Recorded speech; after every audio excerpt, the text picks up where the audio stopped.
What's up, guys? Matt here, coming at you with a brand new build, brand new look. Lots going on, so we're just going to talk about a lot of stuff in this one. May get a little boring for you guys. If so, I apologize. But this is a Hard Park Crawlers Dementor V2. Very excited about this rig. Going to go over it completely, kind of talk about the build, what I've got going on here for you guys, because I always get asked, like, what are you doing for this? What are you doing for that? So I'm going to try to break it down as much as I can here and talk about this, and then we will run it towards the end. I'll put the timestamps in the comment. So if you don't want to hear about the details of it, you just want to see it run, you can click on that. First off, I want to give a shout out to Cal RC for sending over these work mats. So they contacted me and it was like, look, we don't want to dog your blue mat because, like, you guys probably know, I love those blue mats right there. Get those from Amazon, and I've had that for a long time. Really like that work surface, but they were like, we feel like you would really like our work mats. And so they sent these over, and I gotta say, I'm very impressed with them. I really like it. Really, like, basically tripled my work area here, and I like putting all my junk down here so you guys don't see all of that in the shot, see? So I can put storage down there. And then you can also link these things up like I've done here and put a few of them together. This one's very nice for, like, taking wherever. So you can take it with you on the fly. Very nice surface to work on. The nice white looks so good. The cool thing about these, the entire thing is magnetic. So you drop a screw, spring. I did this on my blue mat a while ago and it just went flying, like, bounced 3 or 4 times and flew off the mat. So that's really cool. You drop that thing, it's not going to go far. And then these things are actually, you can use them for like a dry erase board, whatever. You can mark on them and they will come clean. So pretty cool setup. Not really meant to solder on like my blue mat, but I'm just going to get me a small solder mat, like one of the smaller versions of the blue one for soldering, because I don't do it that often. When I do, I have to drag everything out and get it out here anyways. So this one's going to be great for showing off rigs like this beautiful Dementor V2. So let's talk about this thing a little bit. So this thing went together very well. I've wanted to build one of these for a good while, just haven't made time, found time, whatever you want to say. But I've been running Hard Park's Goblin XL on this rig. Really like that chassis, and it's worked well. A couple things I really like about this, of course, all of your upper link mounting options here. That's a key thing, you know, for most chassis coming out now, is having these upper link options. You can tweak, tune, whatever. One of the things I really like here is the skid, the way that, hopefully you can see this, they're angled for your links. So if you want to run like the Super 8 axles or something like that on a stock skid, I felt like I had a lot of binding on the Super 8 axle, and that's one of the main reasons I don't run those. But these, you can see how they're angled. Really, these FCX axles, this is meant to be on the outside, but a lot of times I just put them on the inside because I like how it works. So but it would be really easily done to run a link way out here. So it just frees up the options you have for different axles and not getting binding in here. Now, you'll see some glue marks here. I did break my skid in half. Zero fault to Hard Park. I was trying to run one of the cheap Amazon overdrive transmissions because this has the SCX24 transmission in it. So I bought one of the cheap knockoff ones. Can't remember the name of it. Anyways, the hot racing one, I run it a lot, and those are like 60 bucks. Well, you can get the ones on Amazon for like $25.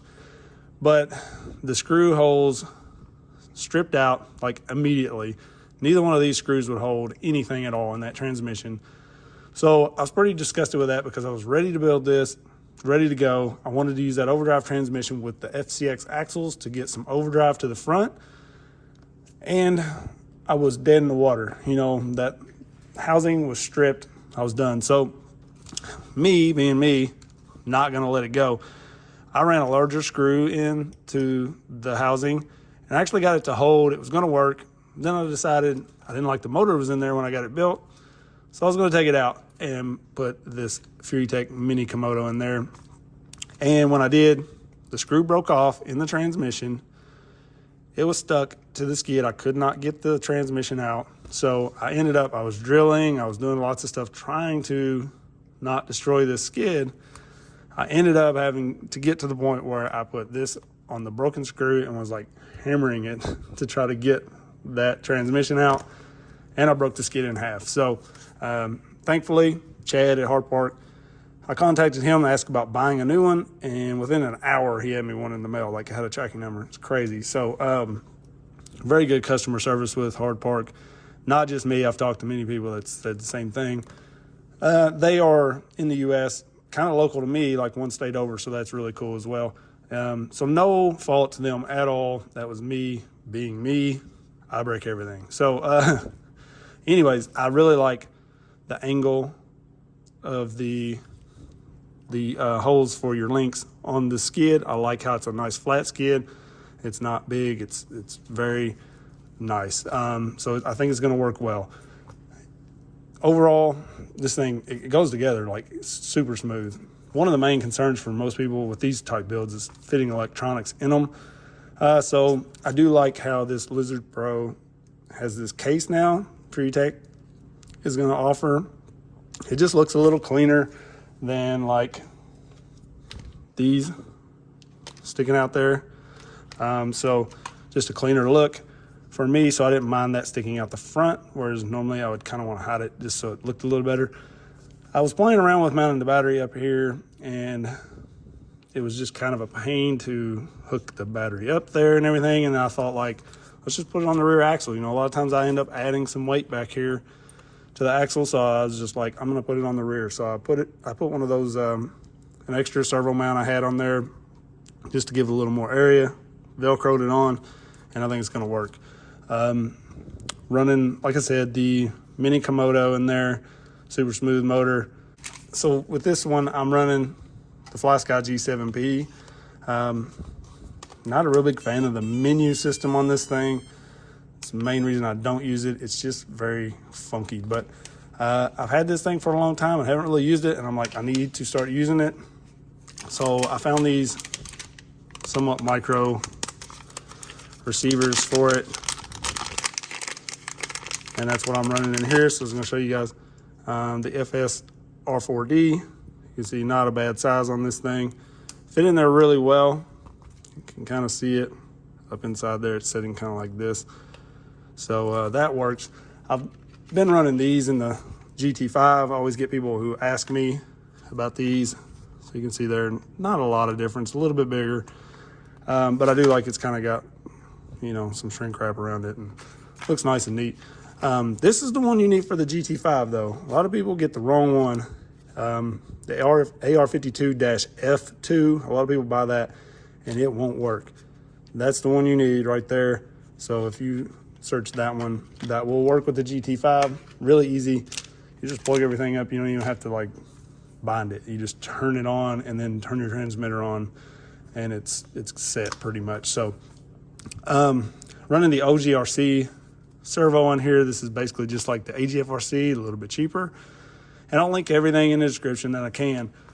I do have the Agfrc aluminum servo horn on there. You do have to cut that thing off. You can see I trimmed it. I'm going to paint that black, but it's very long. It sticks way down, crazy long. So you will want to cut that. These axles, I have 0 added weight to these. I'm going to show you in a minute. I am running the 14-tooth gears in the front and the 12-tooth portal gears in the rear. The 12-tooth, you can't really get those. They are the ones that they were accidentally sending out when they first came out with the metal gears. I just happened to order a bunch of sets, and luckily I have a couple sets left, I believe, of the 12-tooth. So I put those in the rear, 14 in the front. That way I can get a little overdrive. So I'll show you in a minute the overdrive I'm running. I don't know what that equals out to. Somebody might be able to tell you, but whatever. So no added weight on these. I just have the weights these old full send weights in these wheels here. I'm going to try that out. Haven't ran these tires yet, obviously. These are the OGRC Comp Pins. They have kind of like the cut look to them. I like how they look on a rig like this, and I feel like they'll do good. We'll find out. I'm running the Hard Park shocks up front. These shocks are crazy smooth. And, you know, I see everybody say they're smooth. Their description of them is they're buttery smooth. And I thought, like, how smooth can they be? But I got them together. They are very smooth, okay? So I really like them up front. I want a little longer length in the back. And the reason I do that is to keep that front down when I'm going uphill. You can see I even have a limit strap on here. All I did there is ran a longer screw. When I put the link in here, I ran 2 long screws, one on each side to where they meet in the middle, and just captured this rubber band. And then I added this. This didn't come with the chassis. I just had it. I trimmed this piece up here and fit that in to kind of capture that rubber band. I wish I have some of the red ones that flex a little more than these, but it was way too long. I need to get some more rubber bands for that. But I may end up having to do something similar in the rear. Hopefully this unloading like that is not a big deal going downhill. I'm very curious to see how it performs. I'll deal with that. If it is an issue, it seems like it's got a pretty good tipping area there. So tipping point. These Power Hobby shocks are very long, and they are the like dual rate ones or whatever they come with. They have another cup here and a different spring up top. And I just removed that so they sit lower.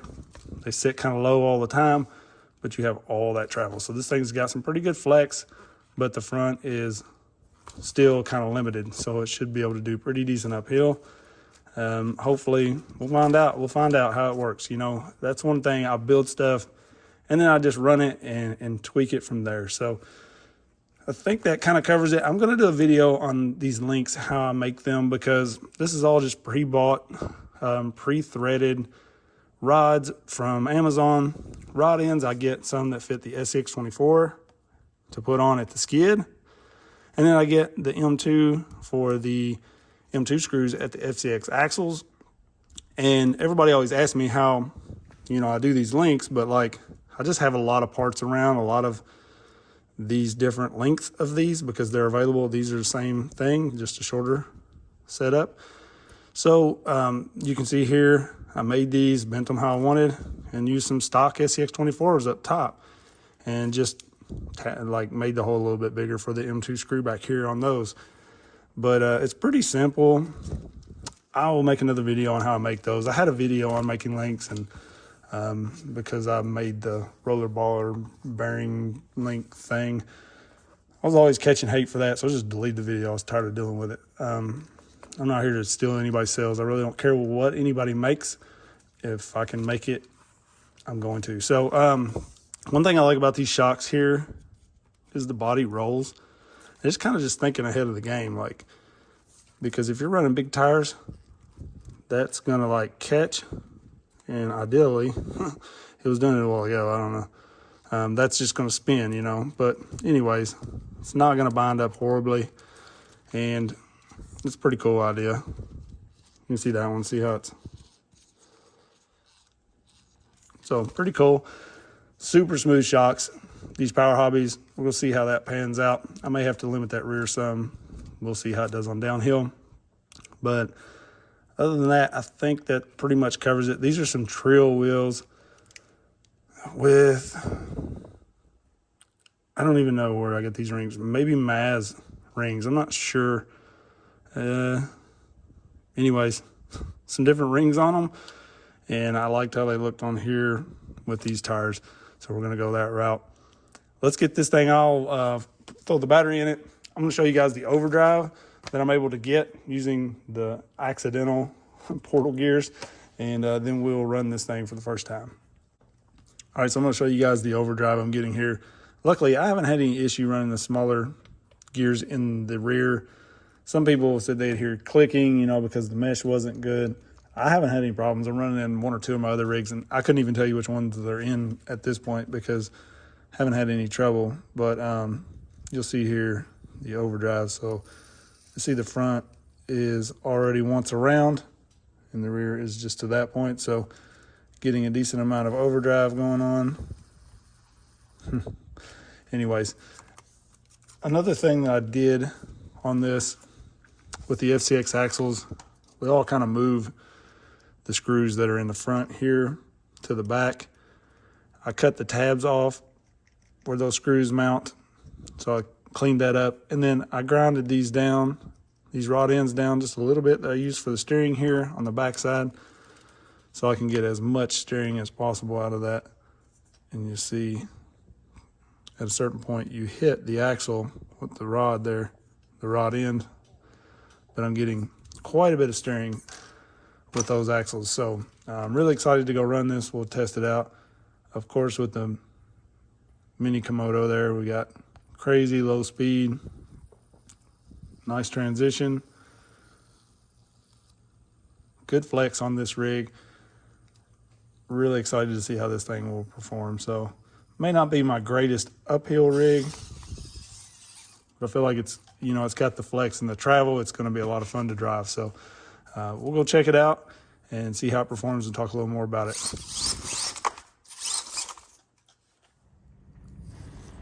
All right, so you guys seen the clip at the beginning. This thing is pretty impressive. I gotta say, I like these tires. It's the first time I've ran these tires. The dual stage foam that come in these OGRC tires, they didn't really feel like they would do a lot, but I think they're working pretty well. So I'll have to get some more side hilling with them. I don't have a ton of side hilling on my course, but as far as performance goes, they were performing really well. This dirt on my course is very dry, very dusty. All of the rocks get like very dusty. So you'll see me spin some, but that is completely normal with everything you run on this course. You're always going to get a little bit of spin here and there just because it is very dusty. But they performed really well. This chassis, I love the clearance on this thing. The super high clearance links in the rear. Just all around, this thing just walked everything on the course. It had me just kind of going across different lines, just taking them a completely different direction towards the end just to kind of see what this thing could do.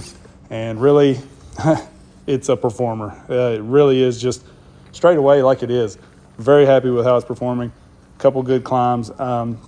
This section up here, there's a decent little side hill where, if you guys watch the channel, I always talk about when you come across this, right here, you kind of start to want to slide a little. You have to put your right front tire up top and hold on the ledge. I kind of actually just let it come off a little bit to see how this thing did. And you can see there, it started to slide down a little bit, but that's where being kind of a little lighter weight set up for this rig really helps it there, because it doesn't have all that weight pulling it down the hill. Now, maybe a little more weight would have helped me like right here. Normally I don't spin a lot on this rock. It may just be super dusty. Sometimes I will take like a can of air or something and just kind of blow some of these rocks off because they get so dusty. It gets a little tough to climb them sometimes, but it adds to the challenge. So I was able to get up that pretty easily. And then going down this, you have to be pretty well balanced. I was kind of curious how these rear shocks unloading would do on that, and no issues coming down that. So I feel like my downhill is going to do pretty well on most anything. And then going back up that in a minute, you'll see there's some massive holes where it's been dug out, where people have been trying to go up it, and this thing was able to make it. Here I kind of struggled trying to figure out which way I wanted to go up this thing. All the clearance on this thing is pretty much just like pick a direction and make it happen, but did kind of have to work around a little bit and get in just the right spot, and it goes right up it.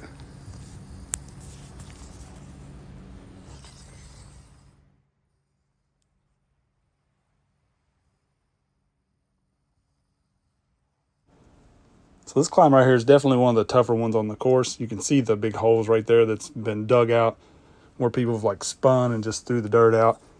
And really just trying to get in the position to start up this is very tough. That rock right there on the right that my front tire keeps hanging on, it's like sticking out all jagged. That thing's actually like kind of out of place where it's just been spun up. And so I'd say this is actually probably harder than it's ever been. And you can see it took me some work to get this thing lined up where I wanted it. It wants to throw you to the left, off the side. to the right down in the holes. It takes a minute to kind of get lined up, but then this thing was able to get up it. So it's usually a sign of a pretty good tire and a well-built rig. And being able to go straight up this right after building this thing, you know, I haven't tuned anything. I just kind of built it like I thought it would work, and it's very impressive. Really not too sure I'll change much of anything on it just yet. Definitely need to get some more time with it outdoors, get a little more side hill in, you know, test that a little bit more and stuff. But hopefully I can get down to like the cave and my buddy Jake's or something like that. He started up a channel for his RC stuff as well, so I just thought I would mention that. I'll throw a link to his channel in the description, because he's another great source, a very honest dude that's going to give honest opinions on stuff. And I feel like we need more of that on YouTube. It's part of the reason I started my channel. So I'll link his channel in the description. If you want to check it out, check it out. If you don't, I'm not trying to push anything on anybody, but this is a guy that's going to put a lot of time into it. He's got a lot of heart for the hobby. So definitely worth mentioning to you guys to check him out, because he's going to give an honest opinion on things like I try to do. So this line right here is more of a bouncer style line. Like you can see, it's dug out. It's hard to get up that. And just kind of wanted to see if this could do it and test its durability and balance there. But plenty of wheel speed with the 3S Palm Beach Bots battery there. So I get a lot of people ask about those batteries. I'll link those in the description as well. So if you guys need anything, just check the description. I'll put it all in there, or Google's your friend. This line right here is one we were playing with a while back, trying to stay as low as possible on that rock that my front tires are on, and then transfer the right rear from rock to rock there. Normally when you fall in that hole, a lot of rigs want to dump over. This one wasn't even phased by it. You can tell all that flex in the rear, just really getting it done. This thing is balanced really well, you know, for not adding any weight. And this, you know, a lot of people ask me like, how heavy is your rig and that sort of thing. And I don't normally shoot for a certain weight. Really, it's rig by rig. You know, if you have a lot of weight up top, you have a hard body or something, obviously you're going to need more down low. This rig's pretty light up top with this cage, you know, and so I wanted to kind of go as light as possible, really. I normally shoot for building a really light rig, and then I run it and add just a little bit of weight here or there to get it where I want it. I don't want a super heavy rig.